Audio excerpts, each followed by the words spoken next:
now recording. Excellent. Okay, I'll just introduce Jenny, a few words, and oh, there's Dennis. Hi, Dennis. Okay, I'm just going to read what Jenny thought would be good to say. Jenny is a psychotherapist in private practice, a whitewater kayak coach, and a maths educator, recently described by Heather Moran as a maths therapist. I'm going to coin that phrase, Heather. I think. She's recently joined the Mental Health and Wellbeing Committee of the Scottish Canoe Association, where she's asking difficult questions and attempting to help increase the sociality in the kayaking world. Today, she is planning firstly to share a bit about how she attempts to meet some of the challenges that PCP, personal construct psychology, presents us with in various different contexts, and then discusses some of the challenging aspects of PCP that have been submitted by members of the constructivist community. So, without any further ado, I'll hand you over to Jenny. Thank you, Harry, and thank you everyone for coming. And I'm just going to share my screen so that you can see my presentation. There we go.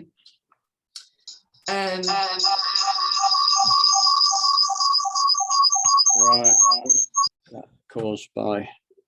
No problem. Yeah, thanks, Harry. So Harry's described a few of the things I get up to.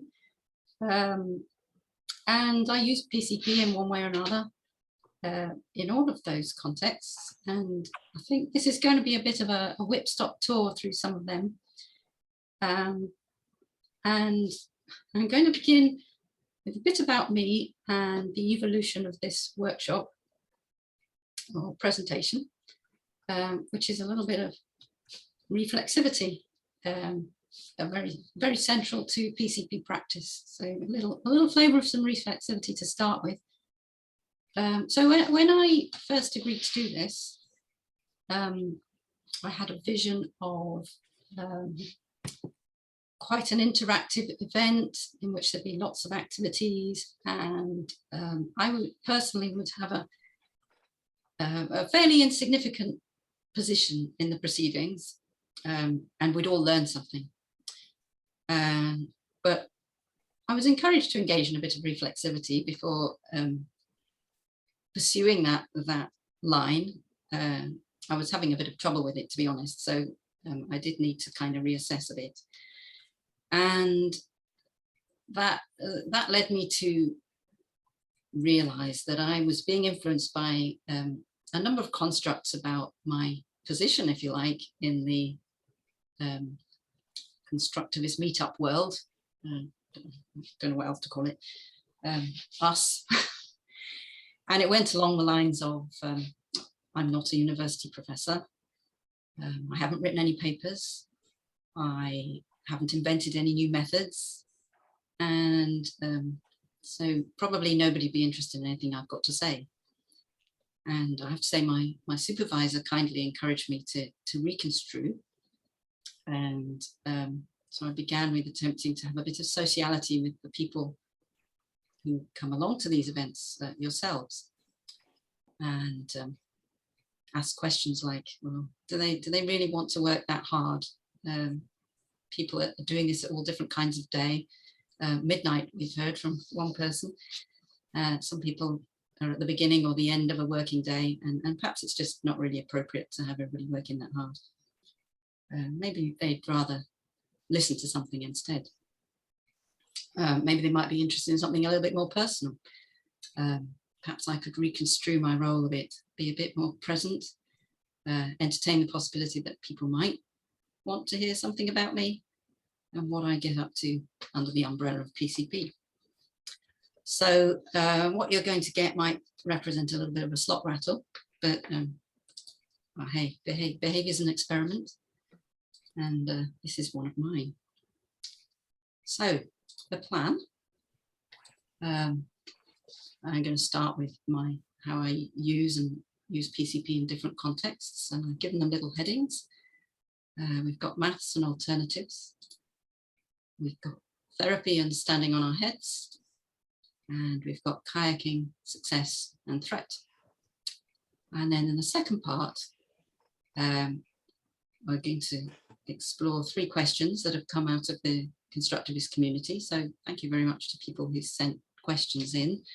I'm afraid I haven't been able to address them all, but that's really because of timing. And this is what I've chosen. So again, they've got little headings. One's I've called convincing participants. There's a bit more to it than that, but that's just a label. A question about permeability, and a question about being a victim of biography. So the first context. Oh, and should add, I'm hoping we'll manage a comfort break in the middle as well. I was telling everybody before that this is my first ever PowerPoint presentation, and I couldn't resist playing about with some of the gimmicks and things, and it might be a bit over the top on colours as well. So yeah, I find that kind of thing fun. So that's why that is. First context, maths. And I'm going to invite you to do something. Maybe just like to take a minute to consider how you construe maths. Perhaps you could jot down, that's in true PCP fashion, 3 words or short phrases that might come to mind when you think of maths. And what I'm thinking is if you could add them to the chat, then I can read them out and we can see what people come up with.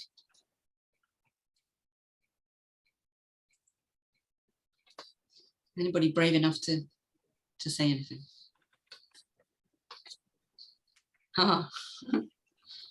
So we've got language, patterns, music.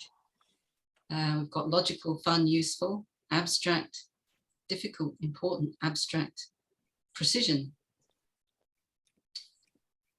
intimidating, useful, why am I so stupid? Don't get it. Panic, unintelligible symbols, mystery. It was a long time ago. Complicated, wonderful, not enjoyable. Great, thank you very much. A metaphor for the universe, impacts on all science now. Good at it, enjoyed it, didn't understand it. I like that. Everyday applicable, complex to explain, people are scared of it. So I think that might be everybody. Thank you very much. So a real range of responses there. Some of them I couldn't have predicted. But so to me, it suggests a mix of some people who perhaps have a bit of an interest in maths and some people whose experience of maths is maybe limited to what they came across at school. So I put the words maths and alternatives together for a reason, because I anticipate that a lot of people, and I can see in this group, maybe not so many, but quite a lot of people might have trouble seeing how those 2 words could go together in the same sentence. But I'll come back to that and tell you that, yeah, I began becoming interested in maths and maths teaching about 10 or 11 years ago. And it started when I came across a couple of children who were highly numerate, children very fast with their maths, but experiencing enormous amounts of frustration and anger when doing maths. And I was really perplexed by this. I just couldn't understand why. They seemed to be a lot better at it than I ever was. I was very mediocre, and I kind of managed to get by with it. And these kids really weren't. So they kind of catapulted me on a journey to try and find out a bit more. And it was this journey that really led me to discover, I suppose, how a constructivist approach towards learning and teaching can add so much, particularly to maths, probably to everything, but yeah, particularly to maths. So what do I mean by that in practice? Well, for me personally, it means embracing some of the key aspects of PCP therapy and transferring them to the teaching world, maths teaching. And here's a bit of a summary. It's a bit like this. So the credulous approach is a really key thing to PCP. And why do I find that useful in maths? I think for the same reason it is in therapy, really. People are much more likely to open up about what's going on for them if we adopt a credulous approach. And I'm very interested in what's going on for my maths students. And I'm interested in their processes. And yeah, really, I find that a useful way to get at those things. Curiosity is very, very key, I think, to maths learning in so many ways. I think it's important for me to be curious, both about maths and about the students. It goes with the credulous approach from where I'm sitting, and, you know, being curious about what sense are they making of this stuff? How are they understanding it? What process is going on here? What are they doing with it? What are they going to do with it? I think being curious about the maths itself, I hope, communicates that there might be something interesting there, something exciting. And encouraging curiosity in the students, if it's at all possible, because if they can be curious, then they can begin to experiment, which is also important. And also finding out where their curiosity is, because that can be really useful as well. And if they're curious and they can begin to experiment, then they can begin to play with maths and begin to think, well, maybe I can't do this, but what happens if I do that? What happens if I make this number bigger? What happens if I make it smaller? What happens if I change this bit for that bit? Or what happens if I draw this shape differently? And then they're on a journey, an exploratory journey, which might sound a bit alien to some of you if your experience of learning maths wasn't like that. But as a way of actually getting to grips with some of the subjects, some of the aspects of maths, then I think experimentation is really valuable, and it's something I'm always encouraging people to do. Staying propositional, teachers and learners both, I would say this is important. It frees everybody up. I think that's the best thing I can say about that, because, you know, if we're going to take the line of, well, you have to do it this way, this is how it's done, it closes off so many doors. And you know, if I can be propositional as a teacher and encourage the learners to be propositional about what they're finding, well, it can go anywhere, can't it? And again, useful for learning, which perhaps takes us into creativity. It was news to me, I have to admit, that creativity and maths could go together, because it certainly wasn't part of my maths experience when I learned maths at school. But once I began to appreciate that creativity has a role, I began to understand what was going wrong for these children that I mentioned at the beginning. And what transpired was that they were being enormously creative. They were inventing their own methods to do things. And because of that, they found it intensely frustrating when somebody tried to teach them how to do it. And in a way, their creativity was being thwarted. And, you know, it's a devastating thing to have your creativity thwarted. If you're going to go to the effort of creating something, the last thing you want is for it to be met either disrespectfully or obstructively. And so once I understood this, and I began to appreciate what they were up to, I was able to begin to make space for it. And to be honest, you know, over the years, I've found that allowing creativity to have a central place in maths learning and education for the students has been absolutely mind-blowing. And on lots and lots of occasions, I've found that students have come up with far more elegant ways of tackling difficult problems than I ever could. And I just had to gape at them in awe, to be honest. It's been a rather wonderful experience. Here's another favourite from PCP, acting as if, again, it loosens everything up. And yeah, what if we act as if the answer doesn't matter? What might we do then? How might we go about this differently? Acting as if we're brave enough to be wrong. People are absolutely terrified of being wrong, particularly in maths, because so much of it is judged by whether we're right or wrong. And quite often, one of my first battles I have with new students is getting them, when they're frightened of being wrong, is getting them to do something, anything. So we talk a lot about having the courage to be wrong, because really, I don't mind whether they're right or wrong. And I'm much more interested in what they do that yields a wrong answer, really, than what they do that yields a right answer. Because if they're giving right answers for everything, well, I don't really have a role anymore. There's nothing we can do with that. If they're wrong, there we've got something interesting going on, and something to explore. So it's not quite as black and white as that, but hopefully you get the gist. Oh, can't see that one. So meaning, again, another really central and important thing. So many people's experience of maths is having methods and processes to learn that have very little meaning attached. And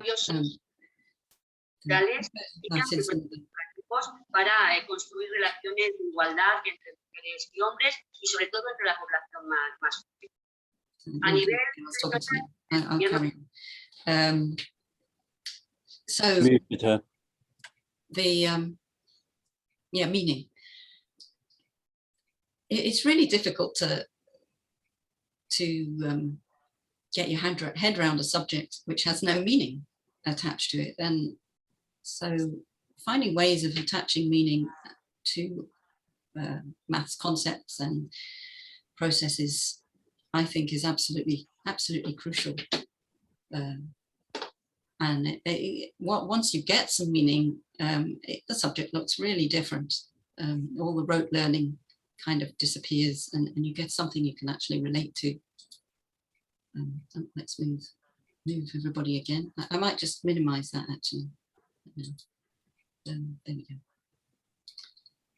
go. Similarities and differences. So that's a little tool that's used a lot in PCP, and it's a good way of beginning to find some meaning and things. It's also a really good beginning for problem solving when we don't know where to start. So we can ask ourselves, well, we've got this problem, we don't know what to do with it. In what ways might it be similar to a problem I've done before? In what ways might it be different?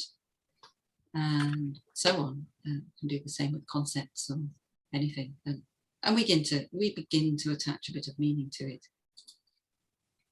An optimism. PCP is hugely optimistic, and we all love the quote, "No one needs to paint themselves into a corner."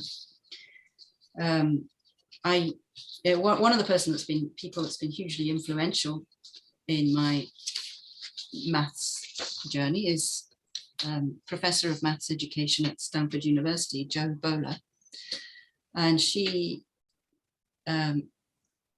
asserts that everyone can achieve maths to high levels if that's what they want to do, providing that they get the right kind of learning experiences and learning environments. And I suppose I see her message as very similar to no one needs to paint themselves into a corner. And it has that kind of optimism with it. And I think that it's important for me to be optimistic about my students and what they could achieve. And it's also important to encourage them to have the same kind of optimism. If they can develop some self-belief about what they might be able to achieve, then it helps get past some of the hurdles as well. And lastly, we come back to always an alternative. Like I say, some people might find trouble in sticking those two words together, but there are so many different ways to go about things in maths, and so many different ways of representing things. And sadly, school maths, especially in the UK, it's different in other countries, but has been plagued by right and wrong answers, and very little exploration into how, alternative ways of looking at things. But you only actually have to begin to look even cross-generationally, or particularly cross-culturally in different countries around the world, to find out very quickly that things that we thought were set in stone are actually taught really differently in different places, or represented really differently in different places and across time. And lots of parents have the experience of seeing their children come home with maths that they know they did as well, but they don't recognize what their children are doing because they're being taught a completely different way. So there are many different ways of representing things. And going back to Jo Bowler again, she's a big champion of making maths visual. And I became interested in making animated films a few years ago. And I set myself the brief of creating a short, fun, animated maths film with no words and no numbers. And that led to, I guess you might say, a construction of maths as a non-verbal, visual, creative event. And that led to my little film Dancing Triangles, which maybe some of you have seen, but I thought I'd play it just in case there's anyone here who hasn't seen it. So I think I need to stop sharing and then reshare. And that should, just get rid of that. And here we go. Got the sound on, Jenny? Yeah, it comes in later.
I will let it go to the end just because there's a little thing at the end there.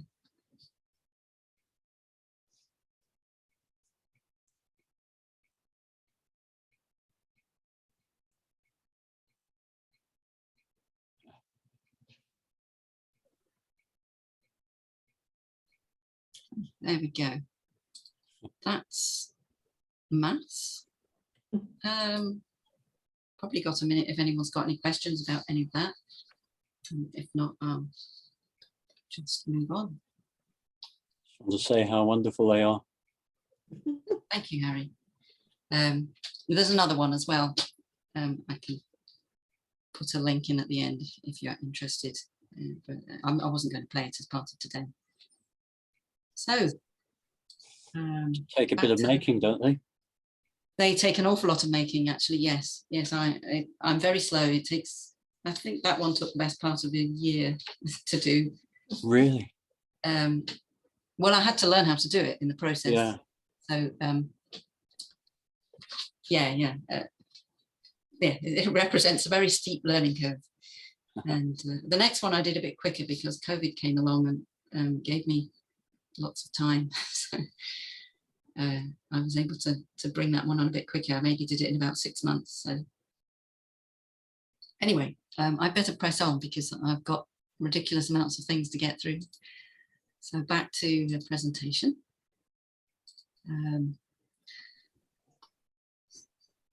So the next thing, therapy and standing on our heads.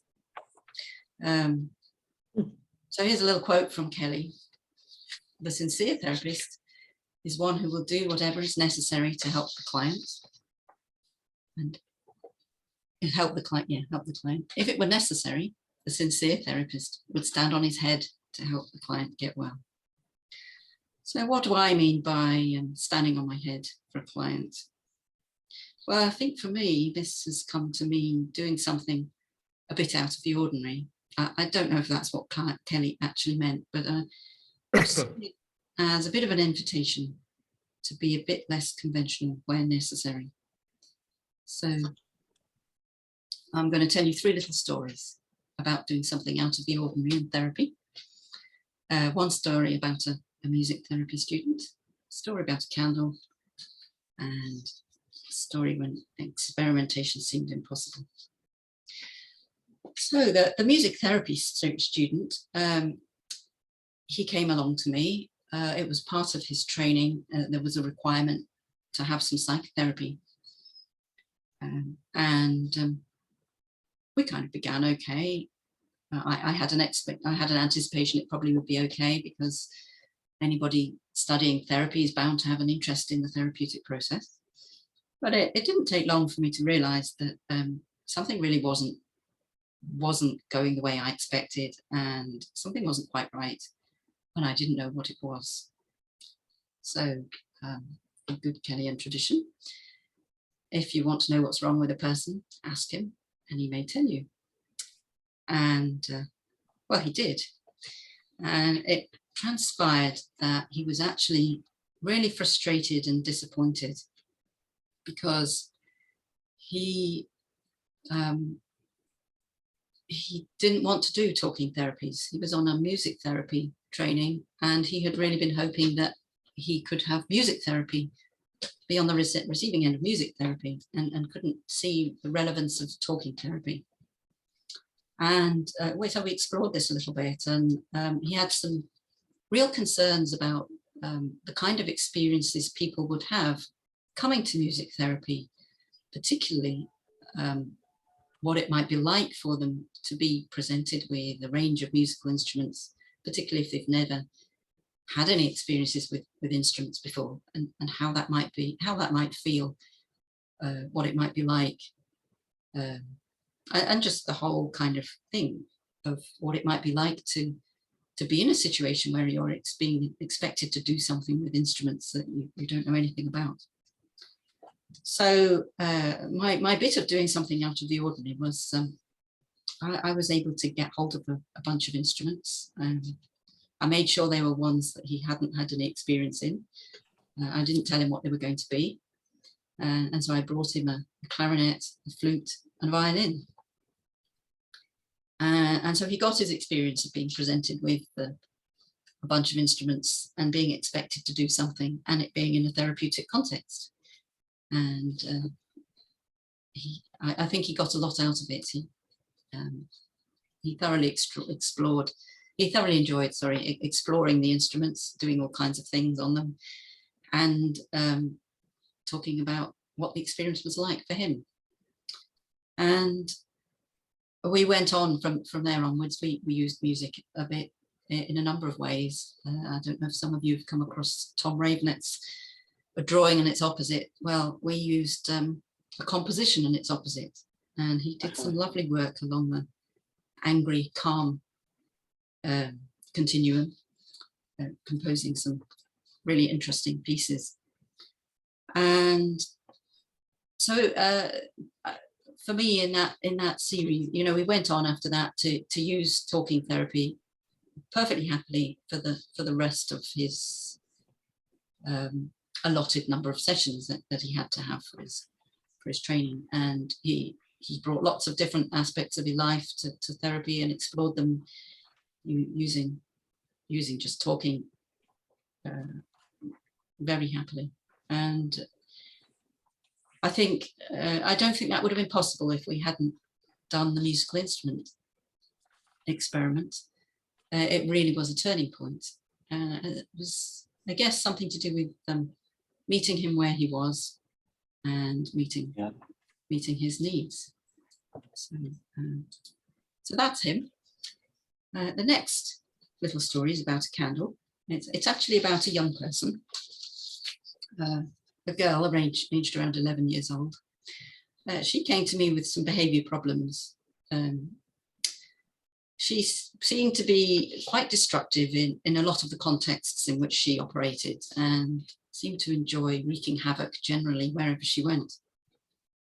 It didn't take long to work out that she was actually desperate for some responsibility and to be treated as an adult. Now, at that time, I was working in a centre which was very keen on candles. I had a cosy little therapy room, had a nice wooden table with a candle on it. And when I did adult therapy, adult appointments, the candle was always lit for the sessions, and it just added to the coziness, and the clients all seemed to really like it. I have to say, I usually put the candle away if there were children about or children involved in any way. But in this case, with this girl, I opted to keep the candle. And in fact, I went a bit further than that. I made the decision to give her the responsibility for the candle. So she would light the candle at the beginning of the session, and she would blow it out at the end, and it became a little ritual that we had. Now, I'll never know whether giving her this little piece of responsibility made any difference, but I would say she took her responsibility for the candle really seriously. She never abused it or messed about, and never gave me cause to doubt my decision. Overall, the outcome was good and the behaviour problems disappeared. So we did a nice bit of work together. I'm aware of the risk that I was taking, and there were probably not many places where I would have had the freedom to do such a thing. But at that time, and with that person, it felt like the right thing to do. And with the third scenario, I was working with someone for whom experimentation of any kind outside the therapy room was proving to be impossible. They had lots of good intentions. They were in agreement about the value of experimenting with this or that or the other. It just repeatedly didn't happen over and over again. So I decided to do something drastic. I took them kayaking and canoeing. Mm-hmm. And I was a qualified coach at the time, so I figured it was okay to do that.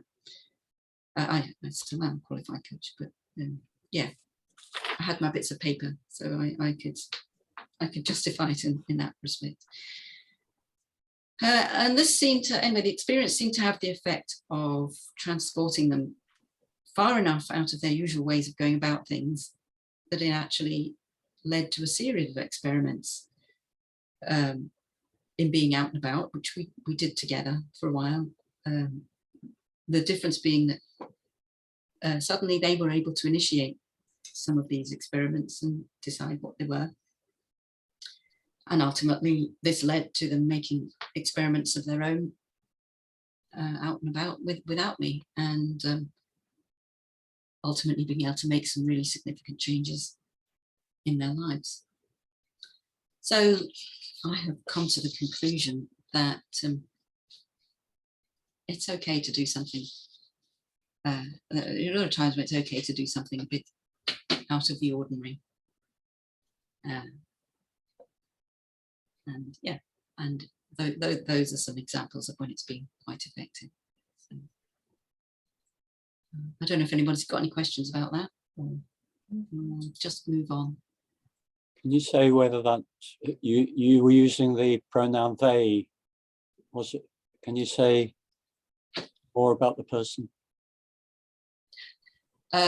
Which one? Age, gender, the last one. The last one, I'm afraid I've got really limited permission. I can't really say Okay. any more than that about them. That's fine. The other two I can say more if you want to know, but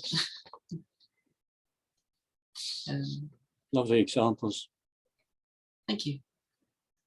So I'll move on to the next context, which is, oh, no, I've done that. There we go.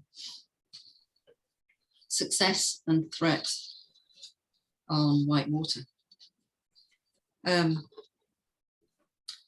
So early on in my PCP career, I was very struck by this quote.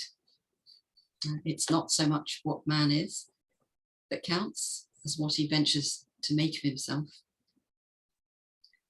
And to me, it seems to fit so nicely with my experience of what happens quite often in whitewater kayaking. And it leads me into another quote, which goes with the previous one. To make the leap, he must risk a certain amount of confusion. Then as soon as he does catch a glimpse of a different kind of life, he needs to find some way of overcoming the paralyzing moment of threat. For this is the instant when he wonders who he really is, whether he is what he just was, or is what he is about to be. And there's a little picture. So how does this relate to kayaking? Well, I can spend an awful lot of time learning to do a new thing in kayaking, learning a new skill or a new move. It goes a bit like this. In the beginning, I just can't do it. I know I can't do it. I'd like to be able to do it, but it's a new and complex skill and it fails over and over again.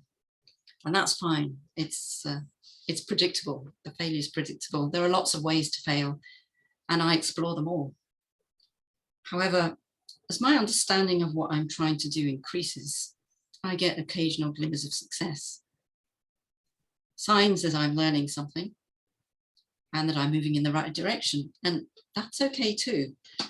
But as the elements begin to come together, those glimmers of success become closer.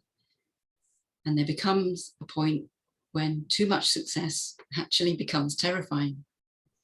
I'll put that in a context for you. So one of the things whitewater kayakers like to do is we like to play on standing waves on rivers. We like to surf them.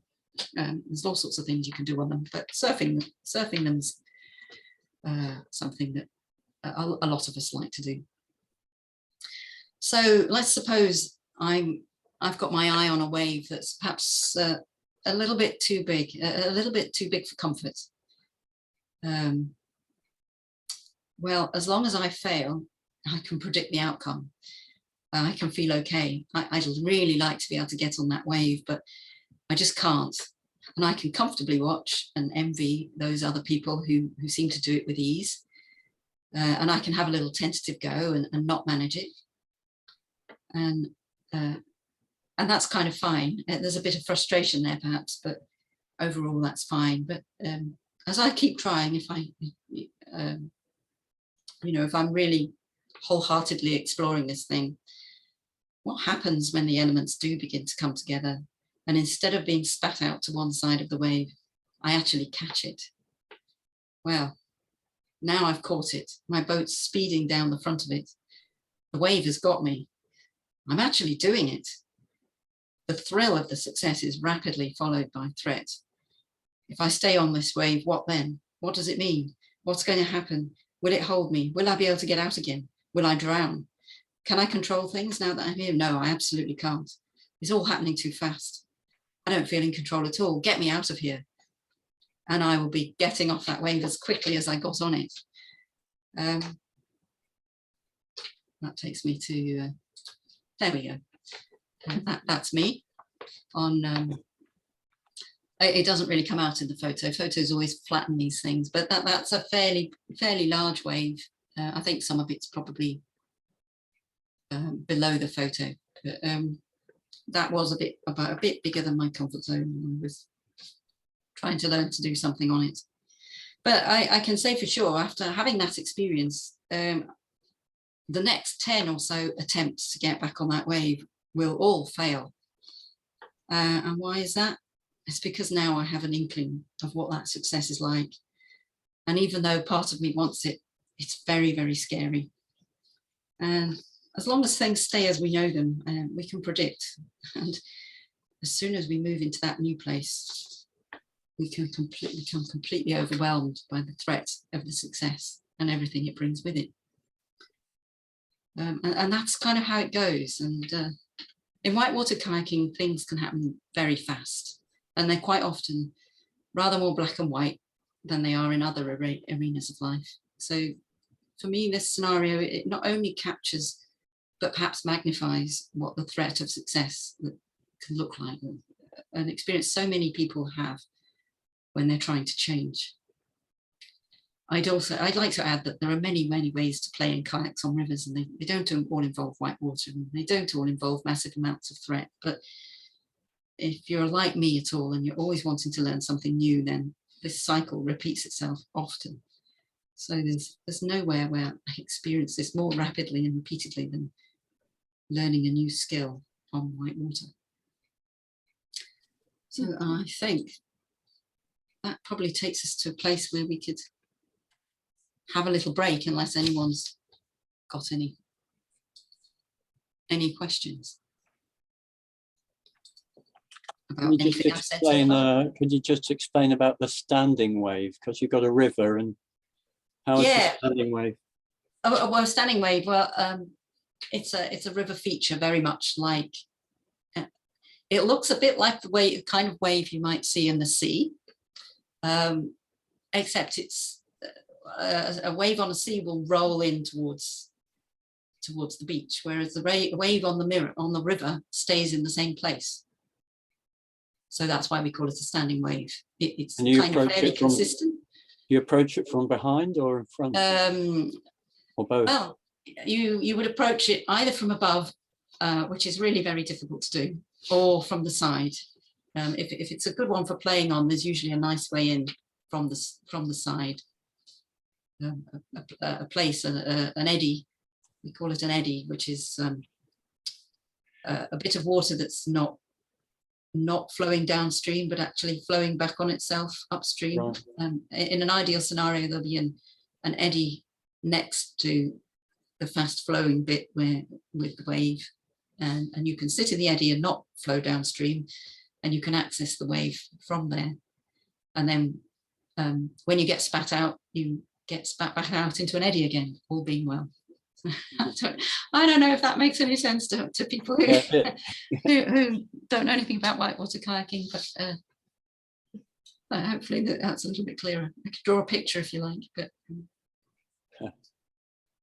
so anyone got any questions before we have a 5-minute break or comment?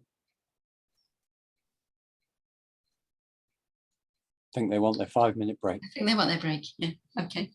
So is 5 minutes okay? Yeah, I think so. Yeah. Great. Should we pause the recording, Mike?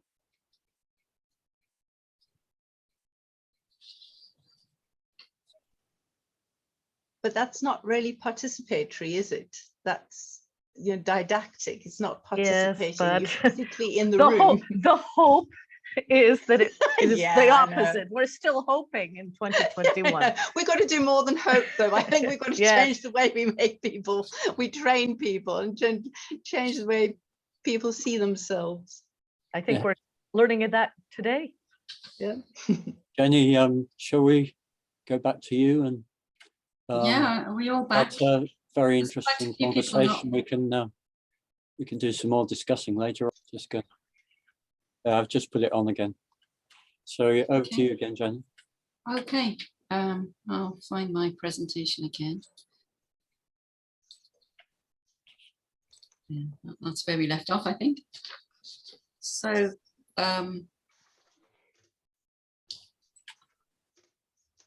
So yeah, I got some questions sent in to me from the Constructivist community, and so in this part of the presentation, we shall take a look at those. So the first one I've called, is it our role to convince people? So this question was influenced partly by the title of a paper, which was, this is the title of the paper that the person was influenced by. Is it mine? Is it yours? Is it ours? Shared epistemic agency in collaborative research activities. And the other part of their influence was an experience that they'd had in which participants of a study that they were doing to use a rep grid process, the participants were concerned that their work as a focus group in reaching a consensus was being undermined. Sorry, I'll say that again.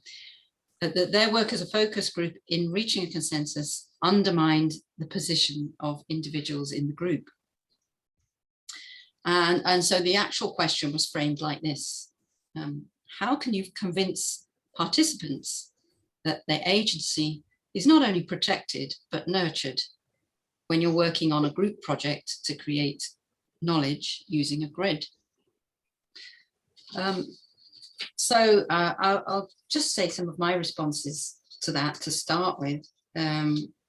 Thoughts I had was something about wanting to find out a little bit more about what the group constructs are about their experience. It seems to me there's a group's construct that looks a little bit like this, reaching a consensus as opposed to the position of individuals. And I'd want to know what other constructs might be operating. The person's question, is it our role to convince people? That interests me because I personally don't know that I ever think it's my role to convince anybody of anything. And I know other people might see that differently, but and that's just my response. And this business about participants' agency being nurtured. I'm interested to know how the participants might construe their agency being nurtured and what might make them feel that their contributions are being validated, valued, and nurtured. So that's just a few off the top of my head thoughts about that question. And so now I'm going to invite you to consider this as well. What I thought I'd do is in small groups ask if you could consider what the opposite end of the construct would be if we stuck convincing people that agency is protected and nurtured at one end, and look for a contrast to that, and also a contrast pole to shared epistemic agency. You don't have to stick to that, but that's my suggestion. If you have a go at finding those contrasts in groups and discuss any ideas that might arise from that. I'm going to suggest, I think, 10 minutes perhaps to do that. Okay. How many people do you want in each group? Was that enough time? That's great. It's Never enough. never enough, yeah. Never enough. You cut short a really good conversation, Mike. I think because you were threatened. Yes. So does anyone want to tell us something about what you got up to in your groups?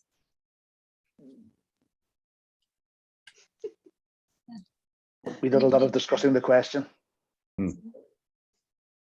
Yeah, or whatever you were discussing. Yeah, we did discussing the question and trying to clarify what, because it was very open-ended. We didn't actually get around to proposing an opposite or another end to the construct. Yeah. Because the question was so interesting. Yeah, oh, that's great. Can you say any more? Well, there seemed to be a dilemma between convincing the first one. It was summed up by convincing people that agency is nurtured. Yeah. Involves almost an oppositional stance when you're trying to convince them of one thing as opposed to another thing, when what you're trying to convince them of is that their thoughts in the structure of the group and what the group is trying to do is the thing that you're trying to discuss. So there's a bit of a dilemma there. Yeah. Yeah, absolutely. Yeah, I think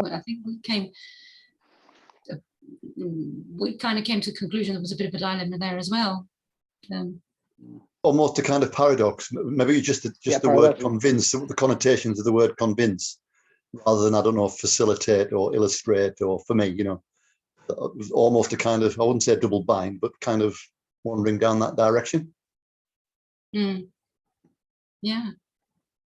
Yeah, I suppose we ended up talking about agency and context and exploring the different contexts, the different implications for agency. Can you say any more, John?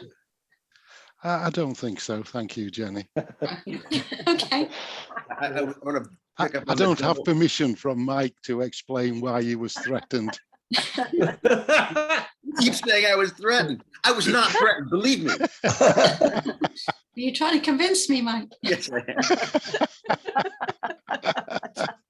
He said something about a double bind, and it seems to me that both the terms convince and agency may present us with a double bind. Yes, I thought that. One of the things we talked about was, Jenny, you said, I don't want to convince anybody. I actually believe the opposite. I believe that we're always convincing and that we always should be convincing. And that's okay to try to convince as long as we're open to being convinced ourselves. And what's more, if I'm trying to convince you that your agency is nurtured, Sandy said this wonderful thing that isn't that, what did you say, Sandy? You said, if I'm trying to convince you that your agency is nurtured, you said what? Oh, crumbs, now you put me on the spot. Sorry. If I'm trying to convince you that your agency is nurtured, then I'm defining what agency is. And also now, Mike, I can't remember. Come on, help me. I will. Well, we came to the denying your conclusion that agency even as I'm trying to help. Yes. Yeah, we came to the point that the conclusion, agency is not a thing. Agency is relational, agency is interactional, and it's contextual. So there is not an agency to nurture, there is an interaction to nurture. Yes. In which both people are creating agency in one another. There's not one person who convinced that somebody else's agency is nurtured or maintained in some way. That was our main conclusion. That's when Mike got threatened and brought you all back. Yeah. But Mike wasn't convinced, so he brought us all back early. He has power. Mike's getting a hard time here. Don't know why. And that was the dilemma. Nicely summed up. Perhaps this is all about the nature of leadership and how throughout most of history as requiring some form of encouragement wherever on the continuum that is, from force to facilitation, why we are so uncomfortable with this juxtaposition of terms. We approached it from the point of what would be required for the individual to feel validated in the group setting, and which would naturally lead to their sense of self-agency. It had to do with something that Harry talked about, and that is opportunities for reflection, which are nurtured, invitation to self-expression,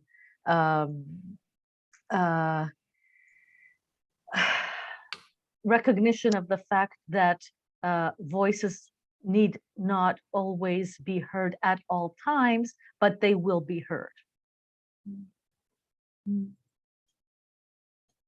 Maybe encouraging group reflexivity and making group process comments so that what is talked about is, how do we talk about this? Yes. Yeah. Yeah. Yes. I think. That's How fair. do we talk about this? Yes. Yeah. Yeah. We went on. We left convincing people. We just couldn't get a handle on it, and just looking at the etymology to convince us to conquer. So, so Mike, we now know you have imperial aspirations there, and then we went on to. So we were trying to work out what shared epistemic agency might mean, and we really couldn't get terribly much without a context for that. And so we ended up thinking about two different ways of. There's a way of a group where they could get a look for agreement. But that sort of lets elicit some constructs and have a hierarchical structure. That was one way of looking at it. Or there was a more dialogical way of stepping in each person who's in the group's shoes and really having an understanding of each person, but without actually coming up to any group view. And that was kind of, at that point, we were called back. So that's kind of what we got, where we got to with it. Mm. That's very interesting. Because in our group, if you could say, we dovetailed on that, because Heather brought up the notion of the jury, which needs to reach a consensus. It has certain limitations that require it to do so. It doesn't mean that it represents so-called groupthink. And then we started talking about, well, is an outcome like that something that is static, or is it fluid? Is it just a momentary decision that remains nevertheless open to other positions? Mm. Well, it sounds like you've all had really good conversations about this. Yeah. There was something that came up in your conversation earlier on, which really struck me when you were talking about teaching maths. Yeah. And there's very much a difference in different schools and classes between children who are encouraged to do maths, the maths is there, do it, and people who are encouraged to discover maths. Yes. And I think that really falls into what we're talking about here.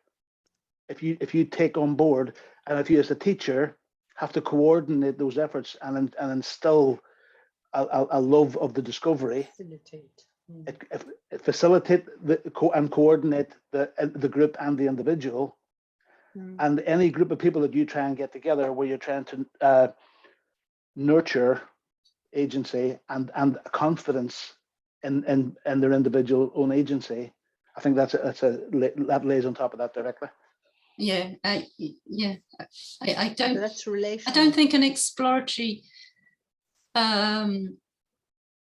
approach to maths can work if the contributors don't feel that they've got a sense of agency and that what they do is going to be validated and respected and ultimately even if they get it wrong. Yes, yeah. we talked about that in terms of the process. Yes, I'm sorry to interrupt you. Very important. Yeah. What you're describing though is a relational process, isn't it? Rather than individual agency, you're talking about your facilitator and your child, for instance, developing a relationship around the context of maths in which there is room for experimentation. Yeah, I think I'm talking about both. Because, you know, I find maths works. I mean, I do quite a bit of one-to-one work, but really, I find it works best when you've got a group of about 4 and you can set them something to do together as a group or in pairs.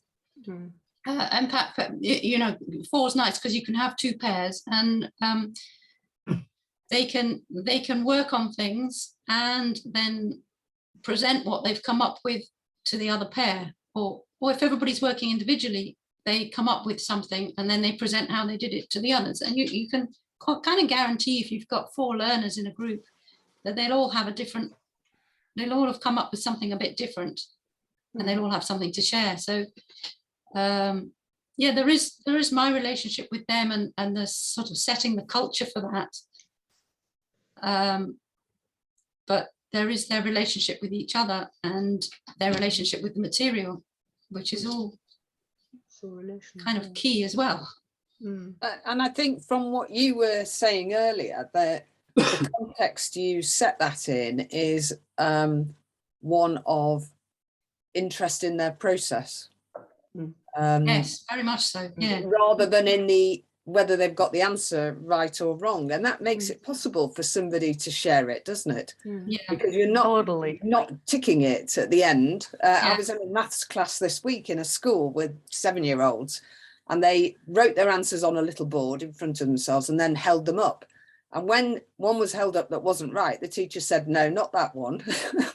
Oh, you know, it was a moment, but you could see the look on the kids' faces. Oh, how devastating. It's so disappointing. But I think that's kind of normal maths experience in schools at the moment.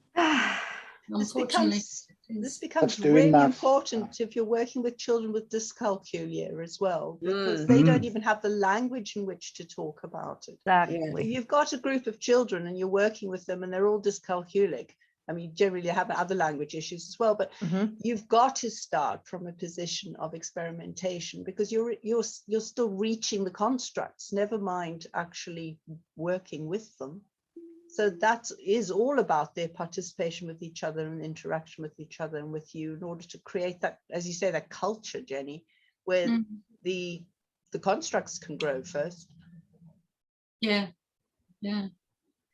One of the things I really loved about what you were saying, Jenny, about math, is it seems like when Kelly gets into the picture, we come back to the whole person. We tend to think math is this little module. Well, Jenny's saying, well, the whole child, the whole person does math. You know, it's the emotional sense of, you know, can I speak? Am I going to be wrong? Am I going to be evaluated? So, you know, it's helpful to be reminded is that it's the person that does the math and not. I like your way of putting it. Yeah, putting the person into math. Yeah. Yes. Yeah.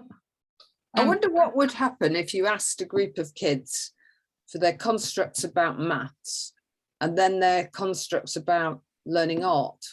How different they would be. I'm imagining they'd be very different. I think to throw another one in, Heather, there, and this comes from a guy I used to know years ago in a past life, taught his children mathematics and their times tables by playing darts with them and getting that. So not only about their concept of maths or art, but also of things like darts, where they've got to count and to add up as part of the game.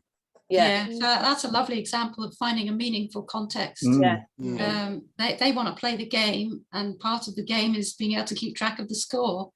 And so there's a really good reason for getting those maths facts at the end of their fingertips, if you like. I'm going to have to move on, I realise, because although this is fascinating, there's still a bit more to get through. So please. I'm going to move on to the next question, if that's okay. Fine.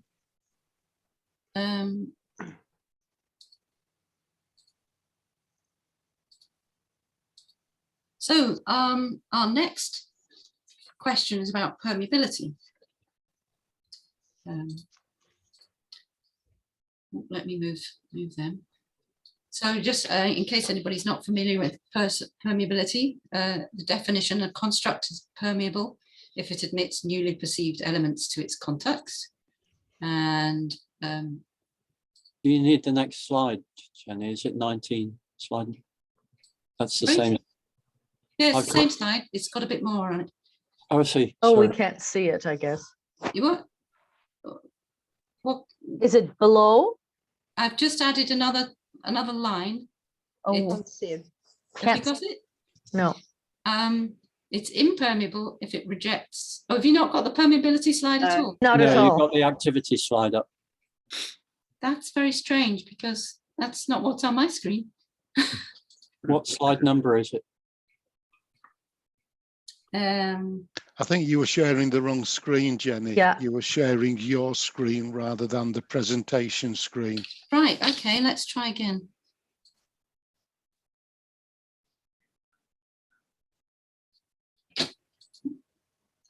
Maybe it's this one then. Is that any Same No. again. same? Oh, okay, not that one then. Try clicking slide 19. That might. Hang on. I've got that. Is that any better? There, Yes. Yes, there we are. yes, yes. Okay. So just at the definitions, construct is permeable if it emits newly perceived elements to its context, and impermeable if it rejects elements on the basis of their newness. And so these are the questions from the person. How does a person perceive if they can't construe new ways of being? Is there a process by which a person susses out whether or not they can adapt to the new information?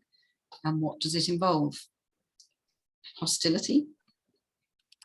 A couple of thoughts I have are I like to put a bit of a structure around these things, a real life thing. So thinking about permeability, first thing that comes to mind is spontaneity. If there's spontaneous activity happening, then there are probably permeable constructs in operation because something unanticipated has come along and the person has chosen to go with it without much planning or prior thought. And taking the position, you will never convince me, that seems to link to where we were before, might suggest an impermeable construct, because whatever new information comes along, you're still not going to convince me. And I thought of the perhaps people who believe in the flat earth. Whatever pictures you show them, whatever information you give them that the earth is round, they're not going to be convinced. So that we've got impermeable constructs operating there. So here's my activity for this one. Do you have any alternative ways of understanding permeability and impermeability? What might be happening between new information arriving and it being rejected? How does a person perceive if they can't construe new ways of being? Is there a process by which a person susses out whether or not they can adapt to the new information? And what does that involve? What do you think about any of the above? Will you put it in the chat? Yeah, I'll put that in the chat again, and we can go into our groups. I think probably another 10 minutes. Can I just say that the questions didn't show up in the chat in the breakout rooms? Oh, did they not? No. Do I need to do it Chat before? doesn't go through to the breakout rooms or come back. Oh, it has before in other meetups. That's why I thought This is Zoom, isn't it? Yeah. And we always end up. Jenny back? I can't see. Oh, there she is. I'm here. Yeah, and I'm just looking at the time. Yes. I really would like to hear what everybody got up to, but I think just to be able to fit the last question in, I'm going to have to rush on, I'm afraid. And I've got to say, Jenny, here, I've loved it so far, and the breakout rooms have been superb and really enjoyed what you've done. But I've just had His Master's voice has just come through from the window that's just there. She's out in the middle of the roll right stone, so I've got to love you and leave you. Thank you very much, everybody. Cheers, John. See you next time, and speak later, Sandy. Bye, John. Bye-bye. Bye. So I'll see if I can get my presentation back. Which, oh, I think it, is that it for everyone? There you go. You're Are you back to seeing the it? activity slide.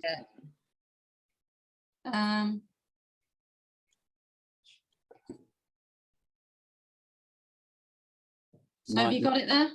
You might need slide number 20. Yeah, I've moved on. Have you got it? No. No. No? Oh, Yeah, probably try sharing again. yeah. What about now? Yeah. Yeah. So the last question, can everybody, can everyone truly avoid being a victim of their biography? It's really the question. We all, you know, Kelly, fans of Kelly love this quote. And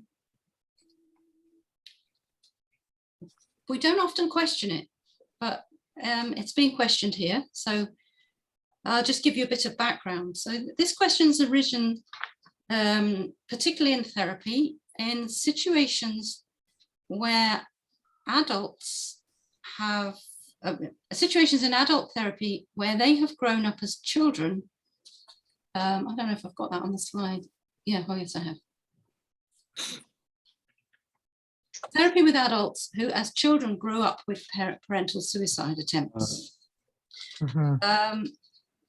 And a little bit more context. So how can a person whose mother threatened to commit suicide every weekend and whose job it was to make them happy again move on from, I have to keep mum happy? How can a person begin to engage with others and enjoy life when at a young age they discovered their mother following a suicide attempt and consequently and suddenly felt very separated from their peers because their knowledge and experience of the world was so vastly different from everyone else's? How do they begin to allow themselves to enjoy things because the world is an awful place where mothers kill themselves? Though the core roles seem to be so entrenched in these childhood experiences that reconstruction can seem impossible. I won't do breakout rooms on this one just because we are so short of time. So, so it leads to the question, can everyone truly avoid being a victim of their biography? I think the word everyone is challenging, isn't it? But there are certainly people who get over the most extraordinarily bad circumstances. So it's sort of theoretically possible. But whether it's always actually achievable is another matter, isn't it? Very doubtful. Well, I'm just asking people's thoughts really on that. Yeah. Yeah, I mean, for forensics point of view, you know, criminal family produces more criminal offspring. They have a reaction to not society. Not necessarily. I mean, if you look at the statistics. No, not necessarily. That's the point. Yeah. I don't think we have to be kind of binary or absolutist about this. Another quote of Kelly's paraphrasing is that what the therapist gives to their client is is hope. The definition of hope is the belief in the possibility of change. Yeah. I think that's more core for me than any of these things. So it might not happen, it might not be achievable. Unless we believe it might be possible, we shouldn't be, you know, we might as well give up. Yeah. Anything is in theory overcomable, but it doesn't mean that it will be. I think the crucial bit there is his choice of the word victim, because victim has something of helplessness or passivity, or I don't like that word. You know, it happened to me, I'm a victim. And I think that's a really important idea, that it's not just, it's done. And it's a position that people do take up, isn't it? Being the victim. But when you get people in a group of people who've had similar experiences, you can imagine putting a group together where parental suicide was the thing that brought them together. I bet you could find that there'd be a huge amount of potential for moving on. Well, that was the experience we had in anger groups, as I remember particularly doing people's family trees. And one guy sat there and said, watching someone else, and said, God, I thought my family was fucked up till I've seen yours. And I sat there and thought, this is going to blow. But it didn't. This guy heard it as a really helpful comment. He thought it was him that was out of order. And having someone else say that was really very helpful. I felt exactly the same experience. We took two kids back home to meet my family, and my family is quite a complicated kind of a structure. And they had constructed in their own head that we lived in some kind of middle class ideal, and they were the ones who had the problem family. And as we had a big meal on the way back to the house, one of the kids turned to me and says, I thought our family was bad. Yeah. But he said it in the most positive way, because it was a welcoming thing. You're as bad as we are. And ever since that, it was kind of, we were real people after that. I raised a question on that. Like, I'm a little confused at why is it you putting people who doesn't will to, or they didn't have the will, they hope to change. You put a group of people there and then they grow up with the hope to change. It's a little confused to me. I mean, practically, I know it operates, but I'm a little confused on that, because theoretically it doesn't sound right. To me, that there's an agency thing in there. It's feeling that they are in control, as opposed to they are, again, victims and have no personal agency. I think there's something always in a group about validating each other's experience. Know that you're not necessarily alone, that you may have survived something that someone else has also survived.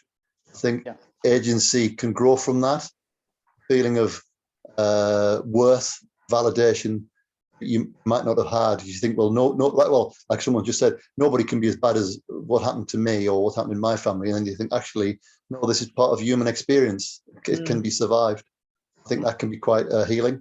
That's how I would put it. Is this not the common approach with refugees and other affected groups? They bring them together for this kind of healing. Also, if you have people together, other people have solved problems in different ways, and it becomes a resource, a learning resource. And if you can then talk to somebody who's had similar experiences but has integrated those experiences or has got through those experiences in a particular way, it gives you different ways of either viewing your situation, but also practical, resourceful, makes you more resourceful in your own right. I think there is an issue when you're planning a group in practice, clinical practice, as to what the combination you want. Otherwise, it can be difficult to get the dynamic right. I think there is an issue about not putting too many people with the same issues together at the same time. So it's quite tricky, I think. Thank you. Thank you very much. Yeah. And I just say we're actually on end time, and we seem to have lost Jenny. Is that right? Yes, she disappeared about 3 minutes ago. Which is a bit of a shame. She went to write her book. Yeah, we're the group that she was in, we were saying she's got to write this stuff up. It's so good. The math stuff, particularly, we were talking about. And I just wanted to say again, what a great session it's been. So unfortunately, she's not here to hear it. I imagine it's a technical problem. But can I just thank you all again for coming? And in 2 weeks' time, we